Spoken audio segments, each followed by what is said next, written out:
Local government autonomy on the front burner. President Tinubu urges state governors to ensure implementation of the Supreme Court ruling. A fusion of the constitutional and the traditional Abuja Traditional Council Palace Presidency on national development. Also on the program, all eyes on the road to Government House Osun State. While in our guest segment, we will be looking at significant developments in the outgoing year. This is Political Update. I'm Fisai Ogunfi. Welcome.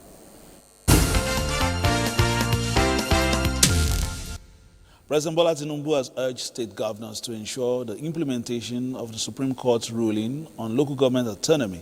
The president spoke at the National Caucus meeting of the All Progressive Congress, APC, in Abuja. The meeting at the Conference Center of the State House also had Vice President Kashim Shettima, former Vice President Professor Yemi Osinbajo, and President of the Senate, Godswill Akpabio, in attendance. Sitting and past state governors, National Assembly members, and other stakeholders were equally in attendance, while the governors of Bayelsa, Rivers, Enugu, Delta, and River State, who recently defected to the party, joined the caucus for the first time. President Tinubu says as part of ways to position the country for the better, the local government autonomy must be effective.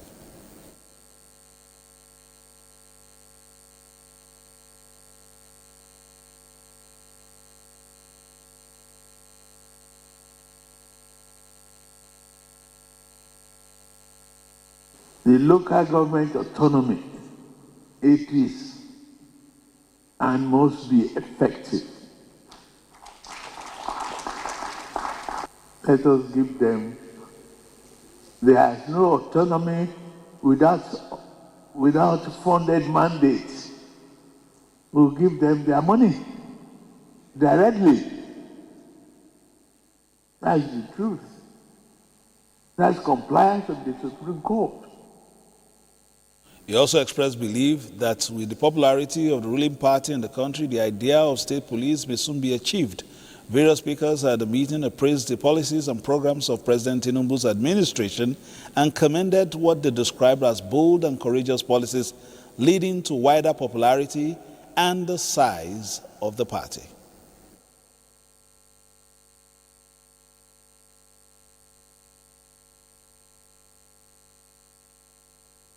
So the Senate commends you once again. We did that in the chambers for the intervention you had to undertake in Benin Republic to stabilize democracy there. I thought we should clap for the president. Thank you, Mr. President, for a courageous decision. We have also taken steps in the Senate to take bold decisions aimed at deterring those who want to join banditry. One of which is we have ensured that kidnapping joins the rank and file of terrorism, and therefore kidnappers will now face death sentence once the president assigns the new bill into law. Looking ahead, 2026 should be approached as a year of consolidation and delivery. The focus must be on translating reform momentum into tangible outcomes for all Nigerians. Our party continues to grow in strength and national acceptance through the visionary leadership of Mr. President, whose achievement has yielded great results for the nation's economy. As a party, we are supporting Mr. President with a robust membership drive that is consolidating our structures across the Federation. Recent political development underscored APC's pan-Nigerian character, including significant defections that have further expanded our influence, particularly in recent several high-profile individuals and groups. What we are witnessing today is not only satisfying, but has encouraged Nigerians, both those at home and in diaspora, to rise in unison, to commend that we now have a better economy as a country. We have a better political space as a country. The environment has allowed the rule of law to thrive. But we must be united. The caucus meeting held ahead of the National Executive Committee NEC meeting, of course, which is for today, of course, and President Tinubu says as part of ways to position the country for the better, the local government autonomy must remain sacrosanct. That's what we, of course, the main thing from that meeting. Of course, talking about President's engagement, the people of Ogbia Kingdom in Bayelsa State also invited the President to consider running again to renew his mandate. The message was delivered by leaders of the kingdom who visited the State House earlier this week. Leaders from Ogbia Kingdom, one of those in Bayelsa State, with Oloibiri, where oil was first discovered in commercial quantity in the country located in their kingdom, Ogbia remains so revered in the Niger Delta region and significant to Nigeria's economy. They called this a thank you visit to the President for his inclusive leadership, genuine commitment to their development and appointment of many of their sons and daughters to significant positions of government. One of them is the Managing Director of the Niger Delta Development Commission, NDDC, Samuel Ugboko. They commended various developmental projects and programs of the federal government in their area through the NDDC, which include construction of roads and bridges, Operation Light Up the Niger Delta, ecological projects and healthcare services, among others. However, they are craving for more in establishment of federal institution of learning in their land, erosion control, and others. Reclamation, dredging, piling, and shoreline protection of Ogbia coastal community to combat the severe menace of erosion. Ogbia is erosion prone, most of the community in Ayame especially. And you can build a house now, in the next 2 years, I have been taken over by water. And they promised their support to the continuity of the President for the second term in office. It is a firm belief that Mr. President has done us well, and as such we cannot help but to reciprocate a kind gesture by inviting Mr. President to contest the next presidential election, taking for granted the full support of the Ogbia Kingdom. Mr. President, we are solidly behind you. Mr. President, these critical moments clearly demonstrated that the people of Ogbia have consistently believed and sacrificed for one indivisible Nigeria, which we believe yesterday, today, and tomorrow, that Nigeria must be one. President Bola Tinubu, who assures that with ongoing efforts, Nigeria will win the fight against all forms of insecurity, says its priority remains the general and all-inclusive development of Nigeria to move the nation forward. We are out of the tunnel of depression and economic disaster. The economy has turned the corner for good. It's left for us to ensure that the ordinary people at the bottom of the ladder feel the benefit of this economy. We're working on that. Now, part of Nigeria is challenged by the terrorists and banditry, and the challenge is enormous. Success is being achieved. We are prosecuting them, we are arresting them, we are neutralizing some of them. We will continue to do that. Men and women of armed forces are fighting very hard to bring peace and stability to the country. And I can guarantee you, we will win over terrorism. Father, we pray that you continue to guide and protect him. Amen. Ogbia local government area of Bayelsa State is the origin of former President Goodluck Jonathan. From the State House, Musbah and Wahab, NC News. All right, to election issues now, and Osun State is in the eye of the Independent National Electoral Commission. INEC says strengthening its collaboration with the National Youth Service Corps (NYSC) is crucial to delivering a credible governorship election in Osun State next year. This assurance came from the Osun State Resident Electoral Commissioner Mutiu Adepuke during a visit to the NYSC orientation camp in Ede. NYSC orientation camp in Ede, corps members gathered as the Osun Resident Electoral Commissioner Dr. Mutiu Agboke, outlined the important role they play in the nation's electoral process. He reminded the young graduates that beyond their primary assignments, service to the nation also includes contributing to credible elections, especially as Osun prepares for its governorship poll next year. There are a lot of complaints, irregularities, observations against the activities of core members. We now felt that the only solution to this is to engage them.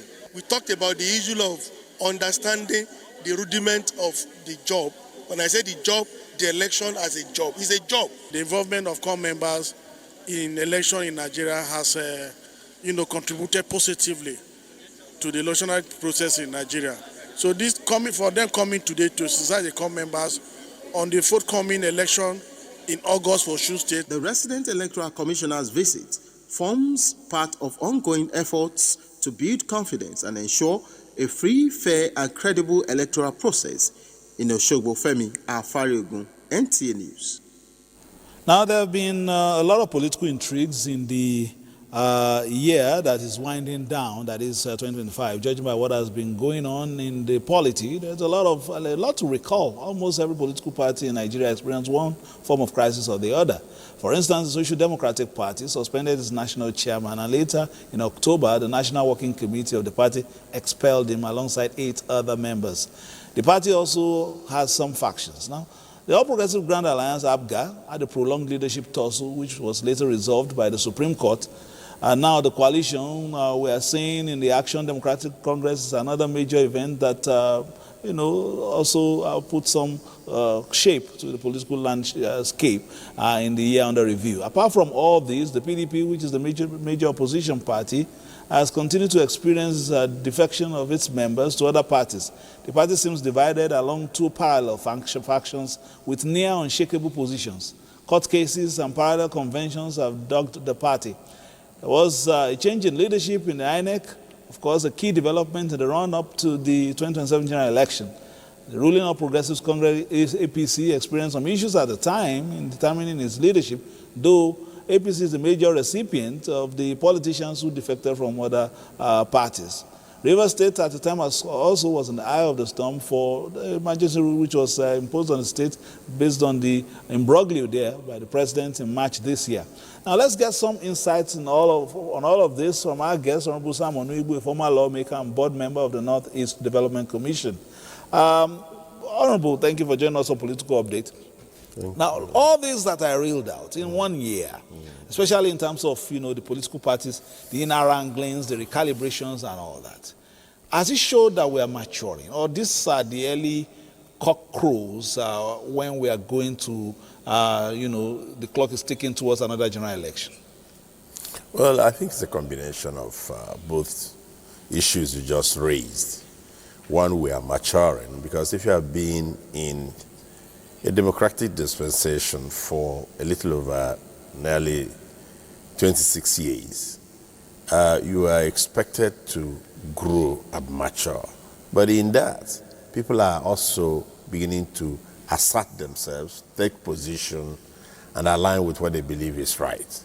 So that's part of it. The other one is that as we are moving towards elections and people are looking for where to stay, to be able to contest, to have a platform, to be able to deliver, to work for their people, there's no doubt that they'll be looking for a place to anchor as election approaches. So it's a combination of these 2 situations that we're experiencing. All right, let's look at how we started the program and President speaking with, especially at least political leaders in his party, governors who just defected to join the APC and the ones that have been there all along. And the issue on the front burner is not campaigns, but money for local governments, money meant for local government. Let it get to them, please. The president says so, not me. Well, Fisayo, I think this is a wonderful opportunity for me personally and the Nigerian people to continue to commend Mr. President for remaining dogged, determined, resolute in trying to resolve this issue.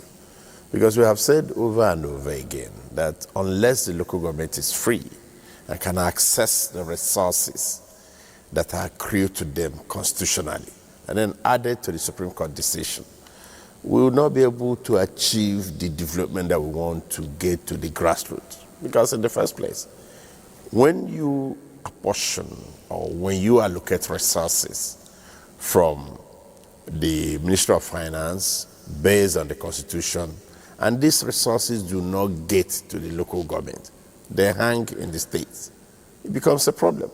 That's why you see a lot of youths are roaming around, and when they are approached just with the smallest of amount, they move into some other terrible vices.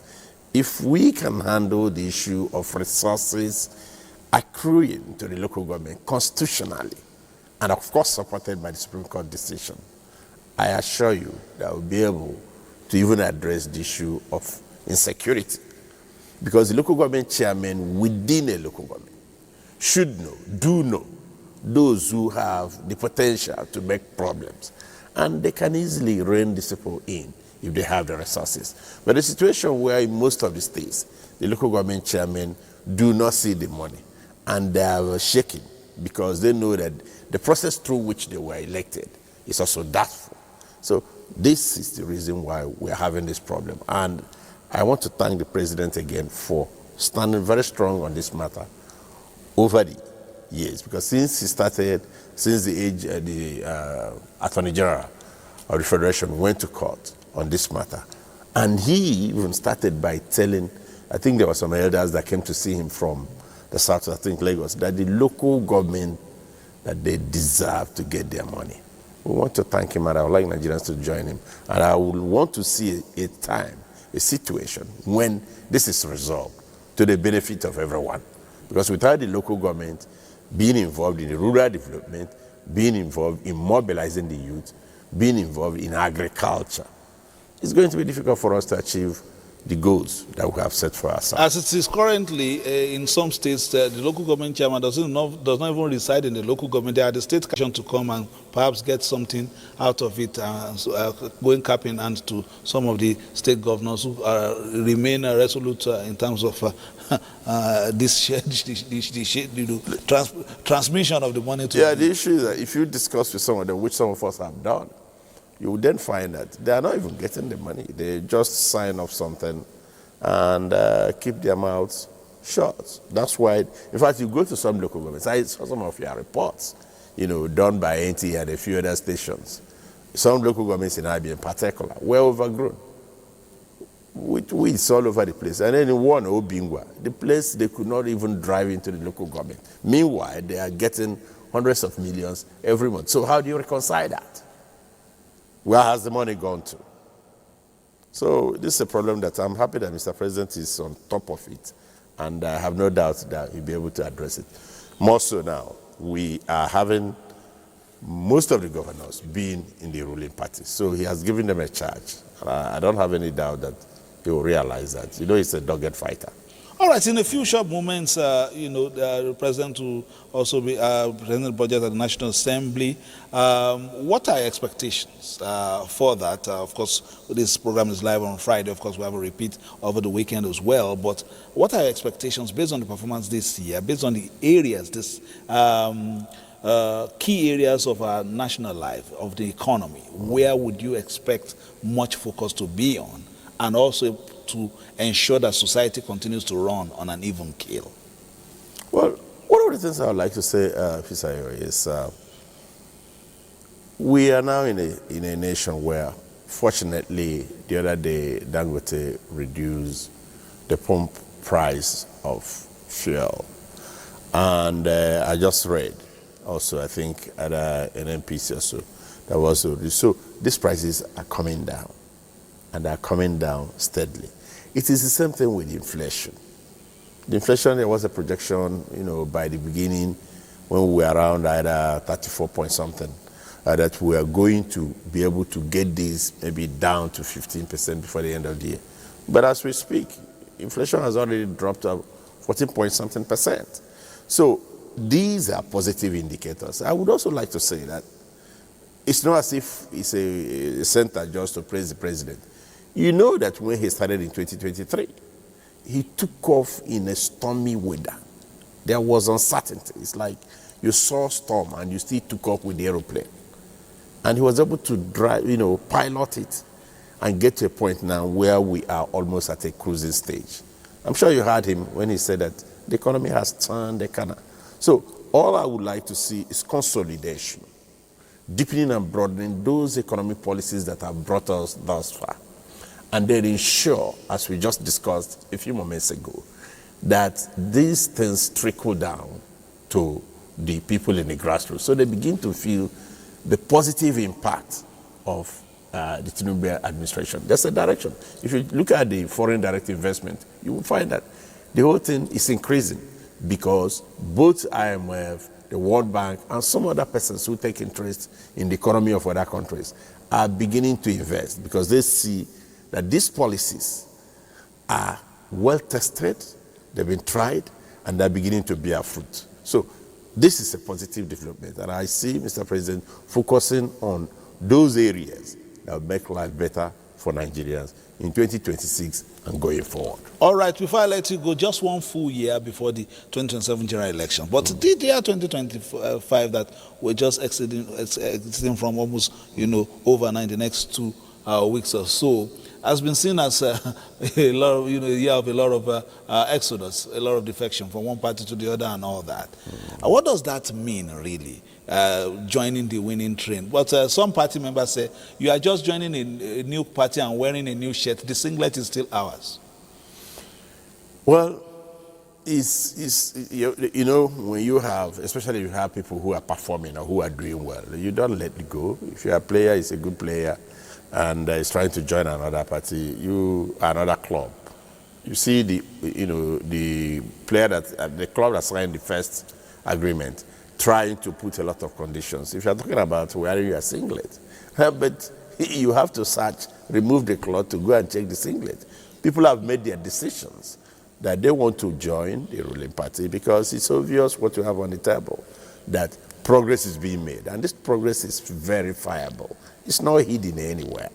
And it's not only Nigerians that are seeing it. There are also people from outside who are seeing it. So individuals are free to join the party that they believe is delivering and not to remain in crisis endlessly. All right, Honorable Samuel Igbo, you have spoken well, and what I also have to say, let the viewers know you have of APC persuasion, so that they will also know where we are coming from. But honestly, you have stated the issues very well. We have 2 off-cycle elections next year. What are your expectations, not in terms of where the people will endorse, but in terms of the election management body? There's a new person on the, steering the ship right now. What are your few words for him before we close shop?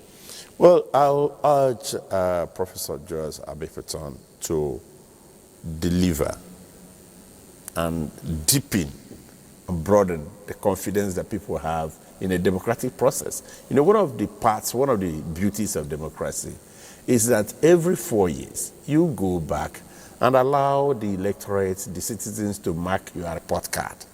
So if we deepen and broaden this practice, I don't have any doubt that Nigeria is ascending.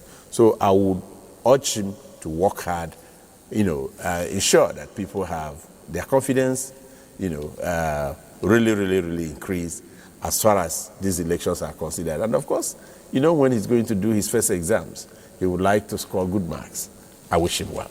All right, that has been Political Update for today. We've had Honorable Samuel Igbo, former lawmaker and also member of the Northeast Development Commission Board, who has been giving us insight and, of course, his exhaustive review of the happenings in 2025. We'll do that again next week, looking at some key topics as well and talking about the performance of people in positions of authority, especially elected people. Of course, Nigerians are coming out with, of course, their scorecard, just like the children just came from their schools with report cards. We parents have been looking at it and seeing who has been doing well, who has not been doing well. Same for the people holding political offices. So do your part so that the voters too will do their part as we are going to the off-cycle election. My name is Mr. Ogunfuyi. Thanking you for being a part of it. We'll be back again next week. Between now and then, play your politics for the greater good. Bye-bye now.